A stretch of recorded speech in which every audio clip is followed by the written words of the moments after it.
কড়াইশুঁটি দিয়ে নিরামিষ আলুর দম। এখানে আমি 500 গ্রাম আলুকে নুন হলুদ দিয়ে সেদ্ধ করে খোসা ছাড়িয়ে রেখেছি। এখানে কিছুটা নিয়েছি আমি ফ্রেশ কড়াইশুঁটি।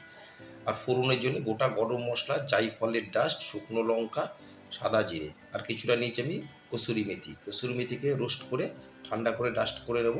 একটা ফ্রাই প্যানে সর্ষের তেল গরম করে এখন আমি দিয়ে দিলাম সেদ্ধ করে রাখা আলু। আলু দিয়ে মিনিট 3 নেড়ে চেড়ে আলুকে লালচে করে ভেজে নিয়ে এখন তুলে নিচ্ছি। এখানে টমেটো, আদা আর কাঁচা লঙ্কার একটা পেস্ট বানিয়ে নিয়েছি। এখানে গুঁড়ো মশলা, জিরের গুঁড়ো, ধনের গুঁড়ো, লঙ্কার গুঁড়ো আর হলুদ। সর্ষের তেল গরম করে একটা ফ্রাই প্যানে এখন ফোড়নে দিয়ে দিলাম তেজপাতা, শুকনো লঙ্কা, গোটা গরম মশলা, জায়ফলের ডাস্ট দিয়ে ফোড়নকে কষিয়ে নিয়ে এখন দিয়ে দিলাম টমেটো, আদা আর কাঁচা লঙ্কার পেস্ট দিয়ে মিনিট 2 কষিয়ে নিয়ে এখন দিয়ে দিলাম গুঁড়ো মশলার পেস্ট। আর দিয়ে দিলাম মটরশুঁটি।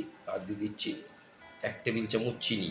দিয়ে মিনিট 3 মটরশুঁটিকে মশলার সাথে কষিয়ে নিয়ে এখন দিয়ে দিলাম ভেজে রাখা আলু আর 1 টেবিল চামচ নুন দিয়ে খুব ভালো মতন আমি মশলার সাথে আলু আর মটরশুঁটিকে কষিয়ে নিয়ে এখন দিয়ে দিলাম উষ্ণ গরম জল দিয়ে মিনিট 7 রান্না করে নামানোর আগে দিয়ে দিলাম রোস্টেড কসুরি মেথি আর ঘি।